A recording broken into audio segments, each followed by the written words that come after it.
Thanks for tuning in to the Just Go Play podcast, where we look to develop and promote a positive youth sports experience. As always, we are available for speaking and private engagements and can be reached at info@justgoplay.ca. You can also catch full video versions of our podcast on our YouTube channel. And don't forget to visit us at justgoplay.ca. Enjoy the episode. Hi, everyone. Welcome to the Just Go Play podcast. I'm your host, Daryl Devonish, also known as Coach D. Today we got an amazing show for you. We're going to be talking about youth sports and building culture, building teams. I'm with a friend of mine, James Madge, who coaches the Ted Reeve AA under 15 boys. And I have to admit, I've been a secret fan, or I don't want to say secret.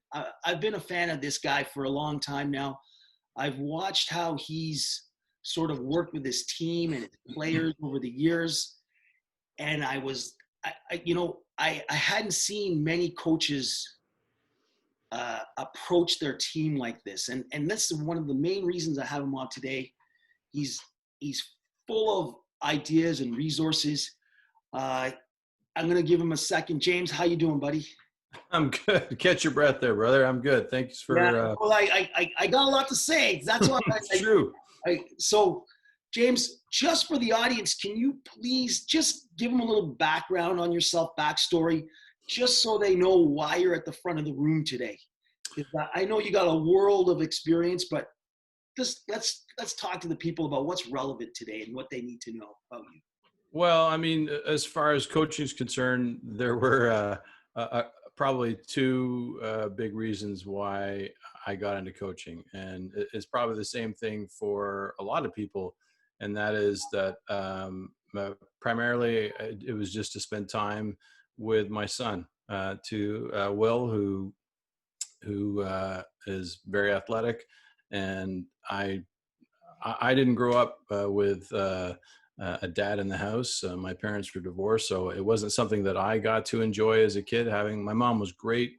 She put me in, she had 3 kids on her own, and she put me in soccer, hockey, baseball one year when I wanted it, and was always there and would be in the meeting room. You know, you have to imagine back in the 70s and early 80s, be in that meeting room with all these dads chain smoking, and my mom would be in there for me.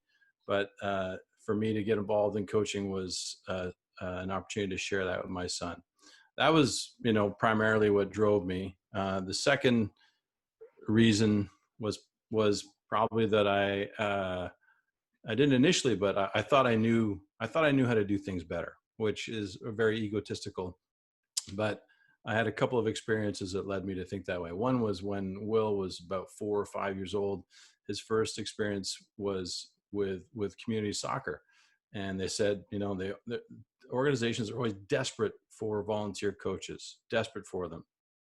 And at the time I had not done any of that. And so I very reluctantly said, well, I'll be an assistant. And when I got there, I realized that the mom who had volunteered to be the head coach, she didn't really know anything about soccer. She had just put herself out there to do what she could to help the kids. And that was,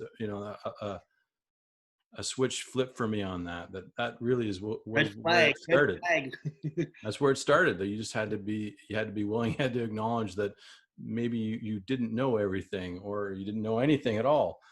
And the second reason that really pulled me in was a friend of mine who Rob Granstein, who I coach hockey with. His son had when our sons were in tyke age, in his minor year of tyke, I guess you would call it. So that's here in Toronto, 5-6 years old. Yeah. Yeah. Here in Toronto, they have a select hockey program at that young age. And we could talk about how crazy that is in a minute, but in the minor year, his son decided he wanted to play on the select team, and he got put on the taxi squad. My son went to the same tryout. He said no, he didn't want to do it. And I'll never forget. So his son went to all the practices and was told he would only play sometimes. They went to a tournament in Niagara, and Max was on the team for this tournament. Not everybody was able to come, and I can never forget Rob telling me that they're playing in a game, and Max would be start at the end of the bench. He'd work himself up to the door in this one particular game, and then the coach would grab him and move him to the back of the line again. And it broke this kid's heart. It made him not love the game and not want to play anymore. And it was really the incentive for Rob and I. Kind of looked at each other and we decided we thought we could do better than that.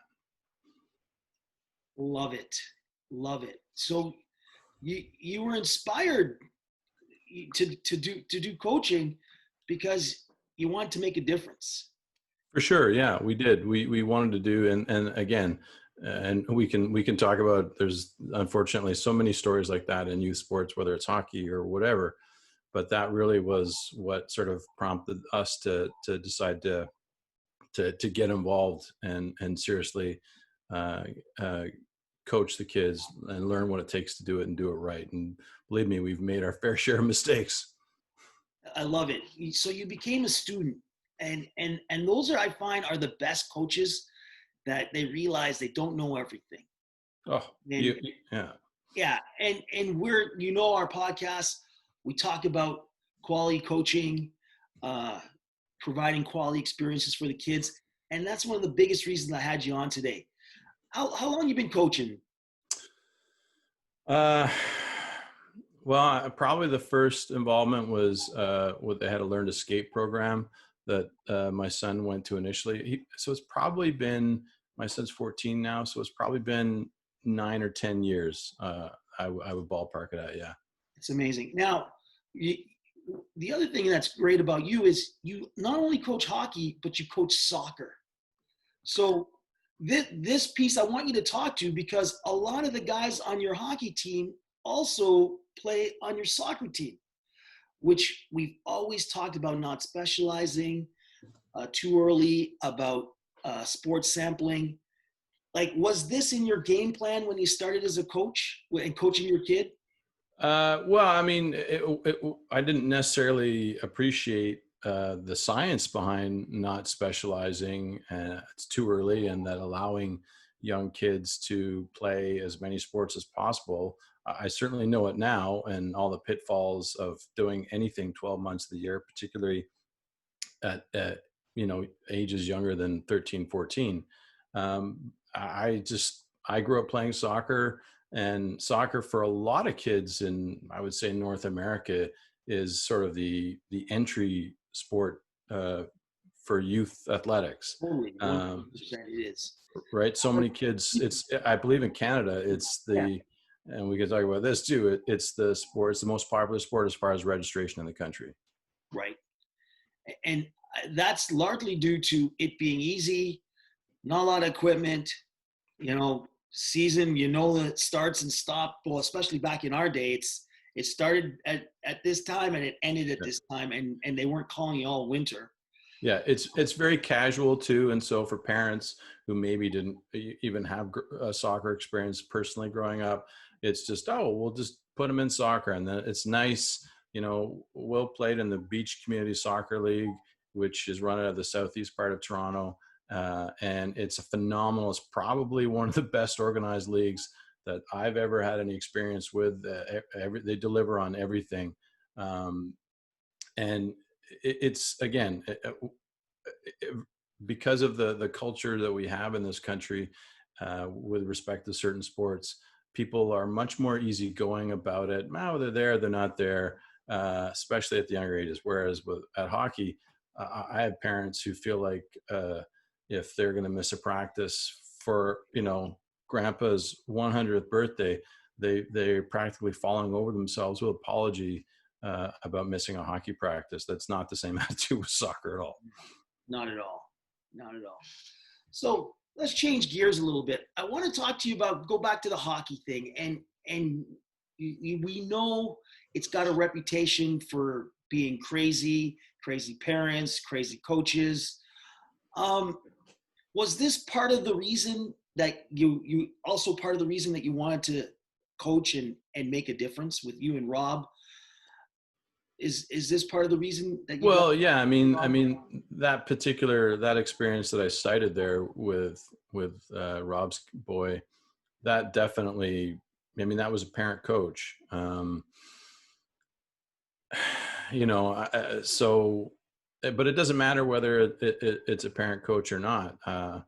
I hear all sorts of crazy stories about stuff that goes on. I had a parent reach out to me. Again, I don't know who your viewership or your listenership is, but Toronto hockey, minor hockey it's crazy. It's nuts. At the age of 8 or 9, your kid's a free agent, and the parents are out negotiating. And the solicitations I get, because I am a coach of a AA hockey team, it's not platinum level, but it's gold level as far as many parents are concerned. So starting in the season starts usually for AA hockey in Toronto in September, and starting in November, I will start to receive emails, texts, random texts. Those are the ones that always kill me. It says, "Hey coach, got any spots on your team next year?" And it's like, no introduction, know who they are. I don't know anything about them. But I got a solicitation from a parent, asking about a spot on my team, because we actually still had an open card. We only had 5D. We should have had 6. And this was a boy who I was familiar with. I hadn't taken him during our tryouts because we didn't feel he was ready for AA. Well, he'd found another AA team in our loop, and the parent was reaching out to me because the coaches on his team had told him that he wasn't going to play any special teams going forward of the season. This was in November. The coaches had told this dad, "Your son's not playing any PK, any PP. He'll get a regular, semi-regular shift at even strength, and that's it." And so they'd already consigned this kid basically to the end of the bench in November. They'd already given up on this kid in November, and it's just wrong. It's wrong on so many levels. Right. And you know what? This is one of the big challenges that hockey faces, that it's too much about winning and not about development. And this is where I feel like, now I don't know where you got your philosophy came from, or your structure on how you structure your teams, and the criteria for your team, your mission, your vision. But somewhere along the line, and I remember you and I having a conversation about John O'Sullivan's book. Mm. And you took some information and you started to apply it, and it started. Yep. Is that fair to say, where your mindset sort of changed on how you started creating culture and making it about development and fun? Because I noticed a change in you and your group a couple years ago, and I was like, these guys are doing something different. They're talking their team different. I trained some of your kids on your team, and they were different. They wanted to get better. They were having fun. They liked each other. They weren't, trying to beat each other down. So there's lots of good things that came from this. And I was just curious if is that where it started? Yeah, there's probably a few, but that was a big one for me. And that was actually the product of coaching in soccer, because because of the coaching education, and soccer is a little bit ahead of hockey with respects to coaching education. And it was a free sort of, I don't know what we call it, a webcast, I guess, where John O'Sullivan, who he's got a website, changingthegame.org, which everybody should, any coach and actually any parent and even player, you should all check it out. And he delivered a webcast, and I was really intrigued by the stuff that he was saying. And then I went down that rabbit hole and started reading some of the things that he was saying about how we've warped youth sports in North America, and how what we want isn't necessarily what the kids want. And as part of that, he cited a study by the Aspen Institute in the U.S. of youth sports And it showed how there was this huge drop off of participation amongst kids at the age of 13. And the reason why they're dropping out is basically it's not fun. It's not fun anymore. And why is it not fun? That's kind of the grown-ups who have made it not fun for them. And that really flipped the switch for me as well. Absolutely. So again, because I remember you around this time, and you started changing things up. You had team meetings at the beginning of the year. I was wondering, did you get pushback? Because the coach they knew the year before, all of a sudden was talking or coming from a different place, had a different vision and a different protocol for his team. Did you get pushback? I wouldn't say necessarily that. I wouldn't say necessarily that there was pushback. I mean, one thing that and again, this is an ongoing education, and my philosophy has been it's constantly changing as I'm learning new things and I'm trying to adapt. We. And I want to emphasize we because there's I know it's your team, not just you. No, but I mean the coaching group. There's Rob and I, and there's another guy, Jonathan O'Keefe, who's a part of it. We've been doing it together for a long time, and we're very much on the same page with this stuff. Probably the biggest thing.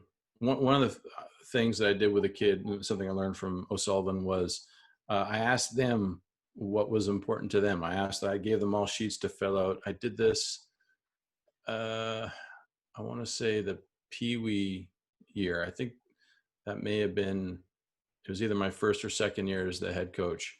Because Rob and I have been coaching together with Jonathan's assistants since first year of Tyke. So our three sons have played together since Tyke. So you got Tyke, the 2 novice years, Pee Wee years, and now they're going into their Bantam year. It's like 7 years these boys have been together, which really is a big part of what the game should be about. And doesn't happen very much. If we go back to the list of the survey that the Aspen Institute did, playing with your friends is really a major factor for kids. That's what drives them.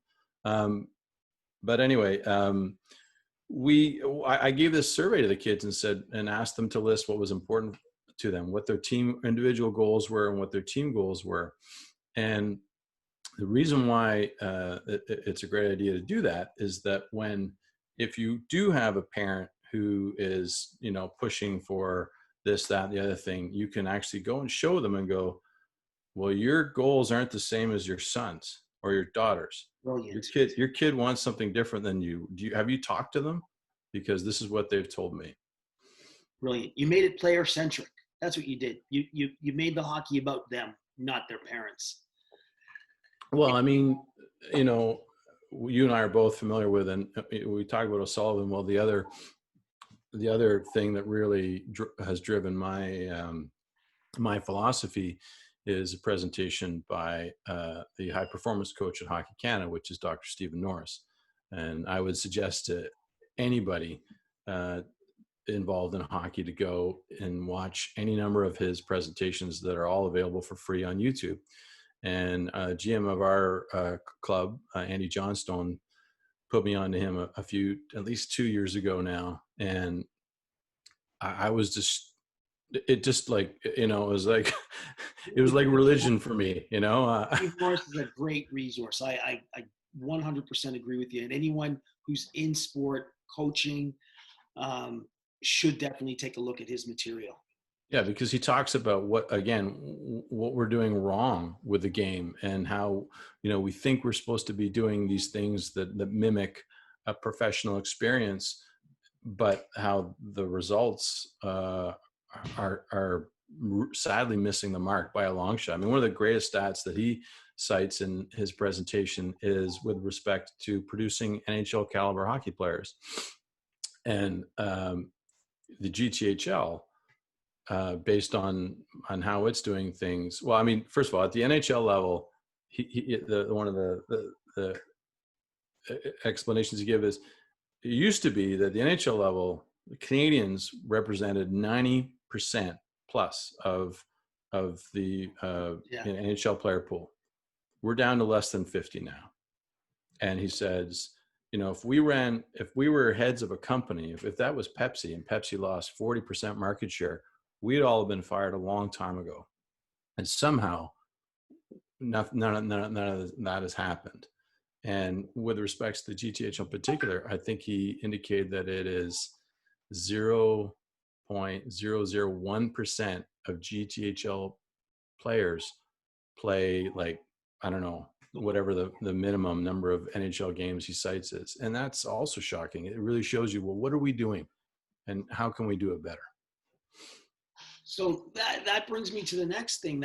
So can you lay out what you do with your team? So take me through your season. You have a meeting with the parents, you have a meeting with the kids at the beginning of the year, you lay out the expectations. You know what? Once today, you haven't even talked about winning. And that's the one thing in all my years talking to you, James, you've never talked about winning. It's always been about development. But can you take us through what do you guys do, as a team to help build this culture that that you're talking about? I think what you have to do, and there's a great article on O'Sullivan's website about this, is that, and I might get the language a little wrong because I haven't read it in a while, but you have to decide what is your what, like what's your thing as a coach, and then you have to live by that. And that's kind of based on all these things. That's what I did. And the philosophy, or, that the acronym for my philosophy that I came up with was FED, which is fun, engagement, and development. And if you work your way backwards from that, and originally it was Fred, but that was sort of more of and the R stood for respect. And that was something we threw at the kids, I think 3 years ago when they were a little bit younger. We wanted them to live by. But as a coach, it's FED. And the development part, my goal as a coach is to help make you as a player the best you can be. That's my job. And if I help you develop as a player and run good practices, then that's going to solve the engagement aspect of it. You're going to be interested. You're going to want to come to hockey because it's fun, and you see yourself getting better. And then that also then answers the fun part. They all work together. So for me, that's kind of what I built it around. That's my philosophy. That's my approach. And you're right. I don't talk about winning. I tell the parents, or I have done for the past couple of years, that's not my goal. My goal isn't to go out and win at all costs. And the reason why that's not my goal is because if I did that, then it would affect how I coached. And I can give you an example of that in a second, but it would change how I managed games. And I don't want to do that. And the reason why is because it then affects the philosophy. If I'm playing some kids more than others in order to win, then some of those kids aren't engaged, they aren't developing, and they're not having fun. And so I don't have to worry about the winning. I let the kids worry about the winning. And I know they're all competitive athletes. They're in AA hockey because they're competitive. I don't need to change that with them, and they're going to play as hard as they can most of the time. And it's okay for me to challenge them on that aspect, but I don't want it to change how I manage them on a shift to shift basis. Sorry, that was a very long-winded way of explaining that, but you let them play. What I've seen is you've provided the environment for these guys to flourish, empower them to grow, to have fun, and enjoy hockey for the rest of their lives. Well, that's supposed to be what we're doing, right? Because if you go back and you look at that percentage of GTHLers that make the NHL, I'm not actually producing NHLers. And in fact, for a long time, Rob and I have made sure we've explained to the parents that I am operating on the assumption that no one here, that your son or your daughter is not going to play in the NHL. Okay? And you tell them this. You tell them the parents So I'm this. right off the top. That doesn't mean they won't, but that's not, I'm operating on that assumption. So my assumption is, again, to go back to fun engagement and development, that when they're an old guy like me with rusty knees and a bad back, that they'll still want to go play at their Monday night pickup game. I love it. That's what I'm operating at. So right away, if you set that level of expectation with the parents, then they know. And if they don't like it, and we know, you and I know people who didn't necessarily agree with that, they'll delete themselves. They'll go elsewhere, and then they'll probably go. I had one set of parents to take their son away, or we had a boy leave the team many years ago because we weren't winning enough, was the explanation. And so they've gone elsewhere, and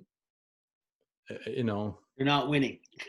well, maybe they're winning a little bit more, but they're driving further and they're spending more money, and they're not playing locally with the kids that they hang out with or go to school with, or they're friendly with, which is really, really, to me, it's just a bad trade-off for kids to have to do that. And you talked about it with me recently, how it's hard to go from team to team to team every year. There's another kid that was with us that's done that as well. That can't be fun for a child to have to change. Would you make your kid change schools every year? Not many people want that. No, well, and that's the beauty about your team. And I've watched your teams over the year, and you've retained most of your players. There's very little change at the end of the year. I don't know if you have a no-cut policy or whatnot, but the guys actually want to be there. And in fact, I talked with one of the moms, and she was hoping that her kid could go and play for another team that won more or could play AAA at a higher level, but he wanted to stay with you guys because he was having fun and he was playing with his friends. So can you explain, is that part of the retention thing? Do you not cut anybody, or what do you say to your team? You got a spot next year if you want? What do you say? That's also evolved. I think, if you watch Norris's presentation, cutting it's really, again, we're operating with a flawed model. Let's just go with that to begin with. Right. The fact that 5 and 6 and 7 year olds were, up until very recently in Toronto, playing full ice, full seasons. Some of these kids playing 60, 70 games, and the goal is win, win, win, win. It's a very, very flawed model. And when you don't win, we're going to treat this like the Maple Leafs, and we're going to trade Marner, and we're going to trade Nylander and release these guys. I mean, it's wrong. And we just have to look at how many other countries, like the Americans, the Swedes, Finland, Norris talks about how there's small towns in Finland that are producing more NHL players per capita than the GTHL. That's shocking, right? So cutting kids, not being patient with kids, which is what happens because the model is that it's win, win, win, is bad. We need to change the model, in my opinion, so that then the coaches will change their focus. If the focus isn't, well, I got to win because, more and more we're seeing paid coaches, but it doesn't even matter. They can, parent coaches operate the same way, where it's win at all costs. If we change the model, then the goals will change. So, we try as best we can, and we've made mistakes after our first year in the G. We cut a few kids who, 2 of whom come to mind, who are very much still in our loop and very good hockey players. And I think it was a mistake in hindsight that we did that, and we just weren't a little bit more patient with them. But again, we were operating by the model that existed at the time. And now I know that I feel that I know better. Rob coaches his younger son's team, and I think they're now, I'm not getting the name. I'm not going to get the number convention right. So I think they're the U11 single A team at Ted Reeve.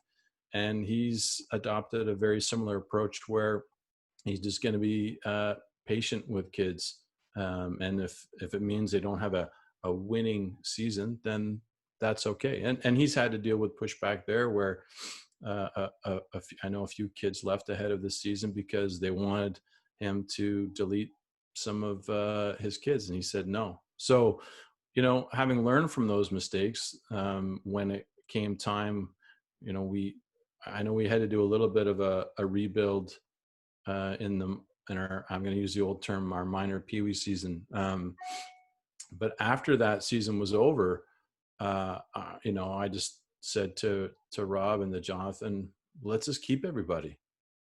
They were a decent group of kids. Yeah, we were 8th or 9th place team in our 11 or 12 team loop, but we just kept everybody, and then everybody came back. I feel badly for parents and kids who have to go through this crazy free agent process, right? Does my kid have a spot for next year? I gotta email and text these 5 coaches I've never met before. So I just also thought it was selfish too. I'm not gonna lie. No. I was like, do you want to come back next year? Okay, good. And then it totally made life easier on me, because I'll be honest with you, I would rather not go spend my evenings going out watching random kids play hockey and scout them. I know these 16, 17 kids. And I know the parents. And so we had the exact same team for 2 years. And it was wonderful. It was so easy for me to, when anybody reached out to me about a spot next year, I was go, no, sorry, I'm full. It made life really easy. And I want to add this because I've tested your team, done some baseline testing with your team over the last couple of years, and your team always tested the best in the organization. In terms right across the board, you always had the most proficient athletes. So, and I think that's due to your, sports sampling, that they're not just doing hockey they're athletes. You actually have athletes on your team. So I want to give you some praise for that, because that's not happening. These guys are actual athletes, and I love working with your guys because you can do a lot of things with them. Well, I mean, I had no idea until you told me that, how well they did, which is really nice to hear. And I think, again, based on the science that's out there that we know about, it's vital. If your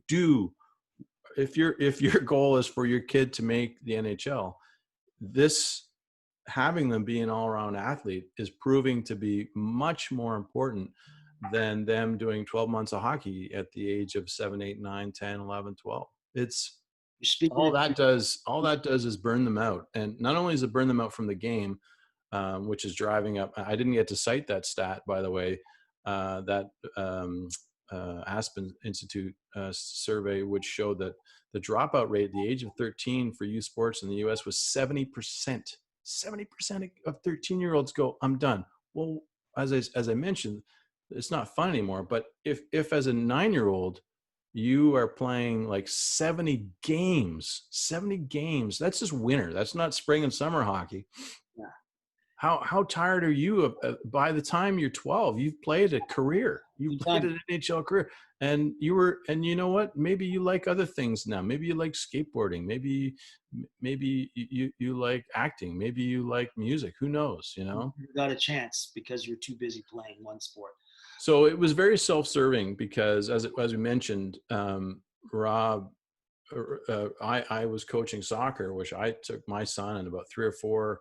Or I think I might have had 5 kids, and he coached a baseball team for his son Max, and there was at least 3 boys or 3 kids rather on his baseball team, and so neither of us wanted to coach hockey, do hockey stuff in the spring and summer. So we strongly push selfishly. Again, I mean, a lot of this is selfish. I'll be honest with you. We selfishly pushed parents to go and enjoy the summer. My son was always excited for whatever the sport was once he'd had a break from it, once he'd had a chance to be away. So he actually missed it. And kids don't miss their sport anymore. They get tired of it. They don't miss it. they don't miss it because of the fear of missing out that consumes parents, unfortunately. 100%. Yeah. So I want to ask you, what kind of coaches did you have growing up? Um, and did they influence the way you coach now? Like, I know you've changed a little bit where you're talking about, I like that Fed, where you're about fun, engagement, and development. But did you have coaches in your past that gave you this quality experience that you can still talk to today? If there's one or two people. Yeah, that's a great question. I mean, coaches were really important to me because they wound up being kind of like father figures for me. Um, so I had some good guys, some nice guys. I know. I think it was probably my last year of AA hockey where my team actually went to the provincials, the AA provincials, and at the time, I don't know, it might have been a U17 thing, or it might have been U18. I can't even remember now. It was probably under 18, what you would call it. And yeah, there was the coach at the time was this guy. I think it was Dave McElherron. I can't necessarily remember, and this is a great example of that. I can't necessarily remember that he was an awesome X's and O's guys, or that we had a great PP. But I know that the distinct memory I have, and again, this is going back a long time, a few decades here, is that I felt respected by him. Now, I also have another coaching memory, which is less than ideal. I had a couple of brothers coach me. It may have been even the season before or the one before that. And there was one practice where we were running breakouts or something like that. And he got frustrated, and I could still see I was standing in one end of the ice, and he was like at least a zone away, and screaming, swearing, screaming, until he eventually got right in my face and grabbing my face mask and like shaking it like that. And I just did nothing.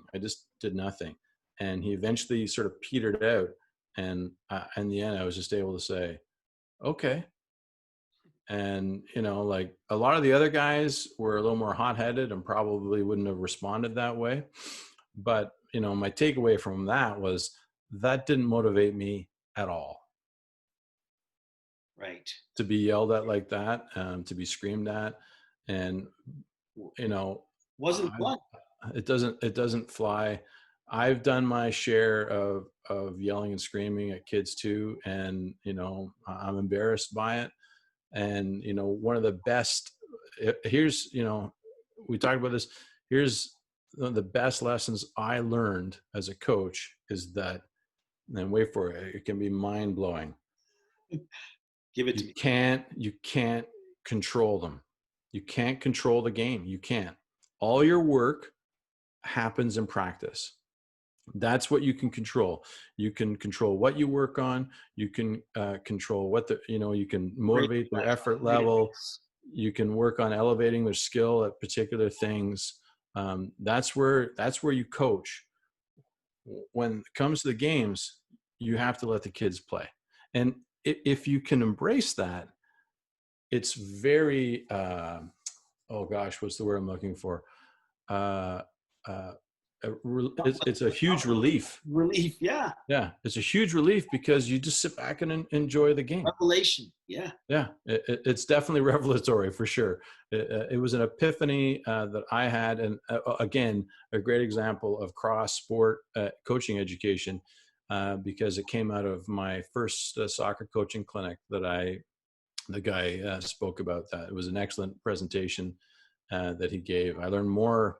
Sadly, at the time, I learned way more from my first soccer coaching clinic, which is called Learn to Train in Canada, and than I did from my development one hockey coaching level. That was, if I'm being perfectly honest, a wasted summer weekend in July that Rob and I went and did that.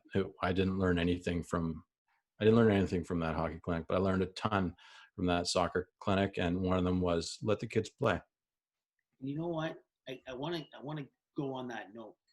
How important is it for these coaches now to educate themselves and stay current and learn about building culture and, not just the X's and O's. How important do you think it is if you're talking to coaches out there right now?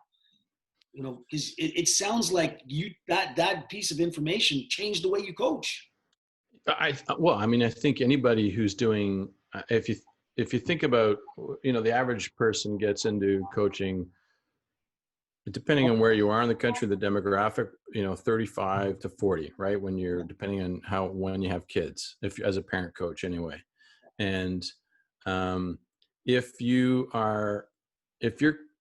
that takes you back probably 20, if you're 35, it's 20 plus years since your youth sports experience. And if you are coaching like you were coached 20 plus 25, 30 years, then you're screwed. You're totally outdated. It's not how things are done. That applies to anything, right? I mean, if you're doing anything like it was done 2-3 decades ago, then yeah, for especially, it's a new audience. It's a new kid. So I like that, because I want to get that out to these coaches out there, that you got to educate yourself.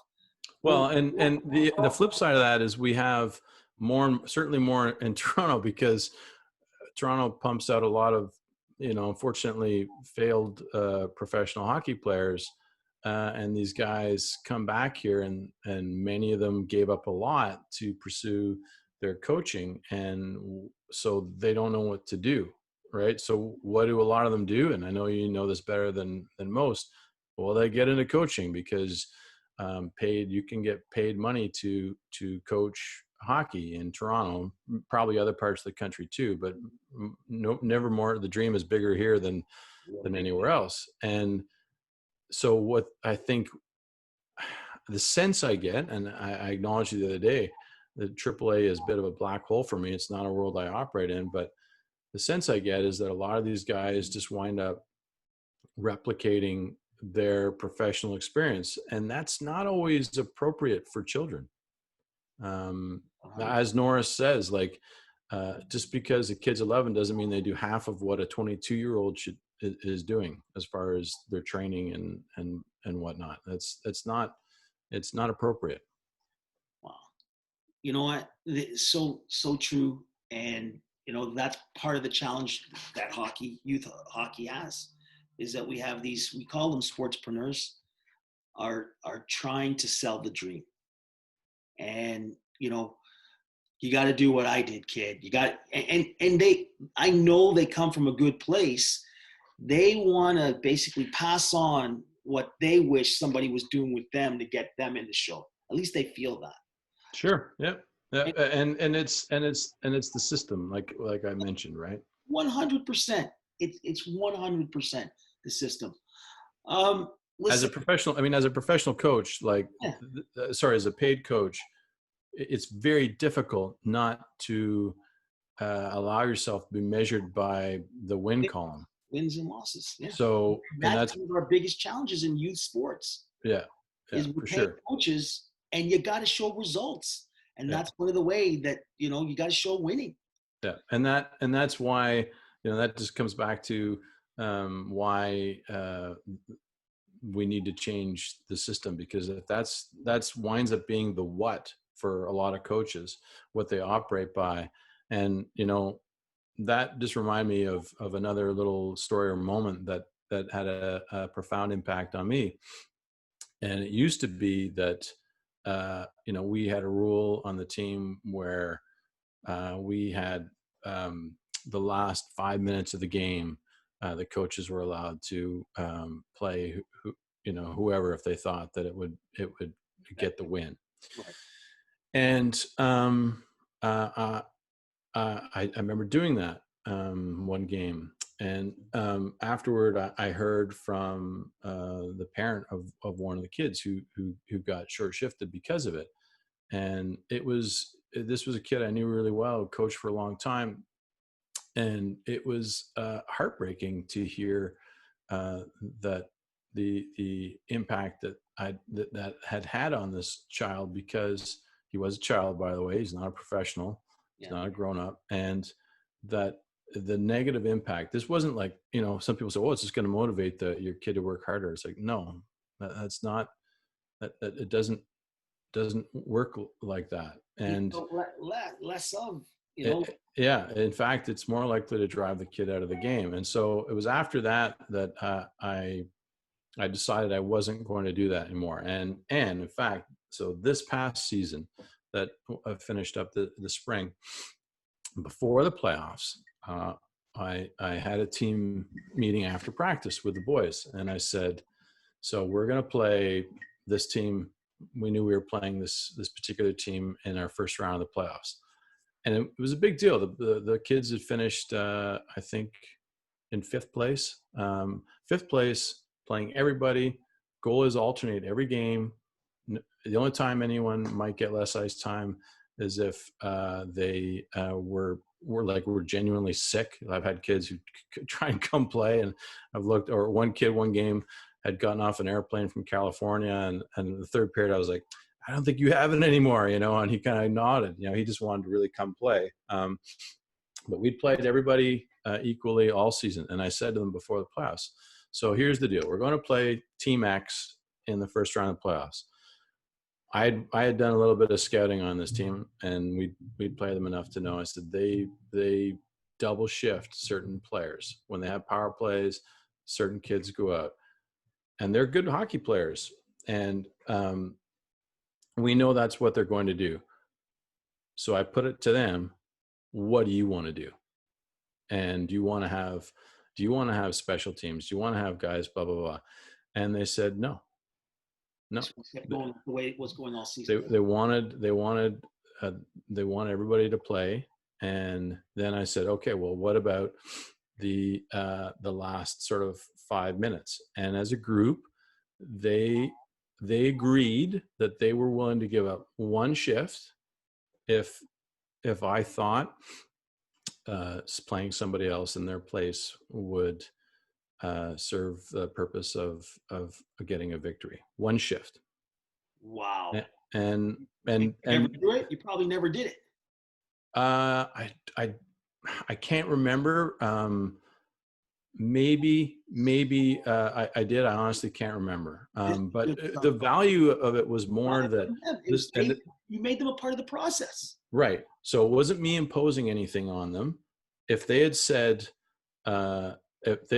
no, roll the lines, that's what we would have done. Because, and this goes back to a big part of the philosophy, like of me giving the team to them, and by involving them that way, I had buy-in for whatever was decided. Like no one was going to be upset about it because they'd agreed to it, and they also felt, and anyone who runs a company or business who has employees, I was giving them the decision to with regards to that, and making them feel empowered and involved in what the decision in this particular case, but any decision. That is a lot of what I try and do with them. Let them decide, because again, you have buy-in, you have engagement. This is truly a dress rehearsal for life, the way you set this up. That's exactly. I got one more question, and then I'm going to get you to give us some first steps. What's your end goal for these players? Like your players in particular, what's your end goal for them, and your son, even your son? What's your end goal? What would you like him to do? And you kind of mentioned it earlier, but what do you think you'd like to see end goal for your players? That's a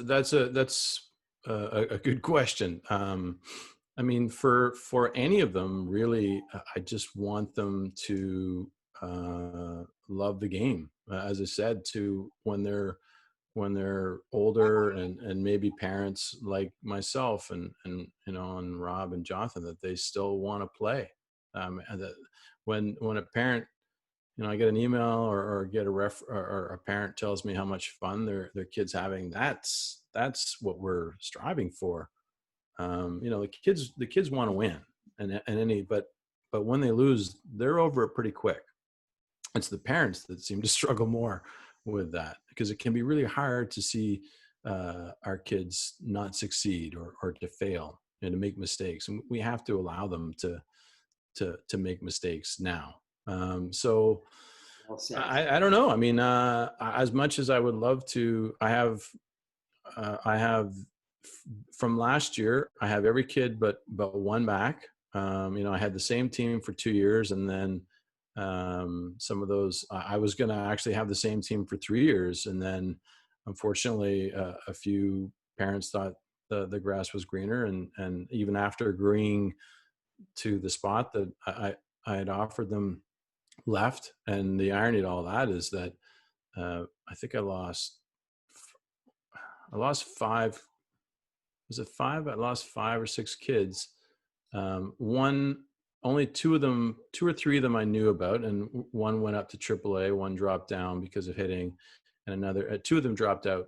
I guess 3 of them dropped out because of hitting, but there was at least 2 or 3 others who left as a surprise. And the kids that came in and took their places, like we went from being, if you want to measure it this way, we went from being an 8th or 9th place team to a 5th place team. And it was more importantly to me, it was a thoroughly enjoyable season. So those guys bought in. They buy in though. Yeah, what a gift to have these kids and their families come and be involved in what we were doing and be really happy and fit in. That's amazing, right? I don't know. So, think about that going into this season, whatever that winds up being. I lost 1 kid from last year's team, and another decision, not because they were unhappy, but because of this boy just hasn't grown enough yet, and so the contact was making the game not enjoyable for him. So I totally supported that decision, and I would love to have that kid back when if the opportunity arises. So I have pretty much the same team, and I've added I've filled his spot and added 2 other kids to fill the D spot, and I actually took a 10th forward because of the contact hockey was a real eye opener as far as kids being injured. And I also don't want kids and parents to feel that we played short a lot last year. And so going into high school with kids having other commitments and interests, I didn't want them to think it just is like a little bit of insurance policy to have an extra kid. I'll be surprised if we actually ever play with 10 and 6, how many games we actually get with 10 and 6. That's amazing. But to answer your question, I just want them to keep wanting to be better. Love the game and keep playing the game. That's it. I'm going to wrap it up for you. So we usually with our first steps, what 3 things do you want the audience to get out of this podcast today? If you got 3 points, could be 2. What would you want? Because I think any youth sports coach listening to this podcast is going to take a lot of things away. But what 3 things you want to make sure they get? I would that it's supposed to be it's not adult entertainment. It's supposed to be about the kids, and that when you think of it that way, it could really change your attitude about the game. That it's supposed to be fun. It is just a game. That would you go and do some of these crazy things as a parent if it was your child's extra math tutoring? It was a great series of commercials, I think, that was around that about how parents get worked up about things and I don't know, standing over the kid doing his math homework and screaming at them when they get it wrong. Like what happens to us when it's sports? It's kind of nuts. And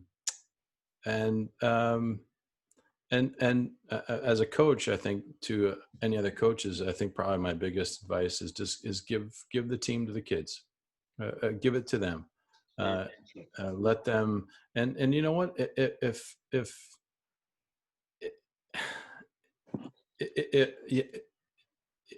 Even if you don't, sorry, I'm starting. If you don't totally, it might go against some of your philosophy, that drive to win, but that should inform you of something. That should inform you a certain way if they're telling you that their goals are different than your own too. You should be considering what does that mean for you, that the kids, the kids want to have fun. The kids want to play with their friends. They want to play locally, and they want to play. They want to feel like they're part of the team. Go look at that Aspen Institute survey where winning was listed as like the 48th most important thing by the survey of kids. 48th. Wasn't 1, wasn't 2, wasn't even in the top 10. 48th. You get that, coaches and parents. Yeah. Kids, winning's a lot. It's near the bottom. It's all about having fun, developing, playing with their friends. So, James, thank you so much for being on the show today. You are an example of a quality coach, and your staff, Rob and Jonathan, and the beauty about it is you made it work, and you're parent coaches. Most parent coaches get a bad rap. So this is another reason I wanted you on, because most parent coaches are, like I said, they don't have a good reputation, or there's always something said about his kid's on the team, that's why he's coaching, or his kid wouldn't be on the team if he wasn't the coach. I hope anyone listening or anyone playing youth sports, soccer, hockey, any sport, takes a lot of good information from here. James had some great advice. I love Fed. I love that. I'm going to use that. Sorry, man. I'm going to take that. Thanks for being on the show. And then, thanks for having me, Daryl. As you know, I have far too much time to talk about coaching. It's a bit of an obsession. I love your passion, and you are a volunteer coach. I even love that even more. So we like to end. Just go play, guys. Take care.